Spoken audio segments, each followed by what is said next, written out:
Kinundena ni Pangulong Ferdinand Marcos Jr. ang katiwalian sa lipunan ngayong araw ng mga bayani. Pinangunahan ng Pangulo ang pagdiriwang ng National Heroes Day ngayong taon sa libingan ng mga bayani sa Taguig City. Dito ay diniin ni PBBM na may iilan pa rin ang mas pinipili ang sariling interes at kapakanan kaysa sa bayan at sa kapwa Pilipino.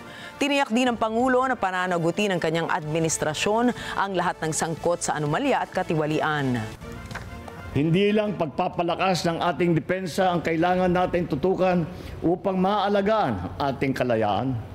Kailangan din natin labanan ang banta ng katiwalian at pang-aabuso sa kapangyarihan ng ating lipunan. Dahil hindi lamang salapi ang kanilang ninanakaw, kundi pati ang kalusugan, pangarap at kinabukasan ng mga susunod na henerasyon na Pilipino.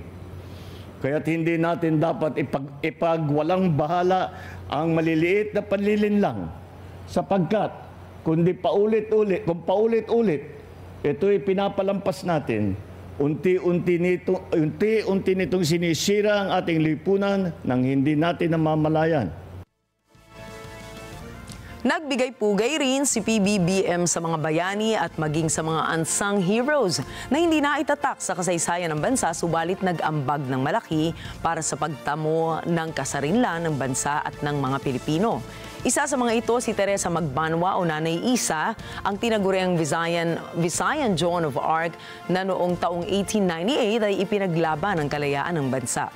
Kinilala rin ng Pangulong naging ambag ng mga ordinaryong Pilipino katulad ng mga guro, mga magsasaka, mangingisda, OFW, healthcare workers, mga manggagawa dahil ang sakripisyo nila anya ay patunay na buhay pa rin ang diwa ng kabayanihan.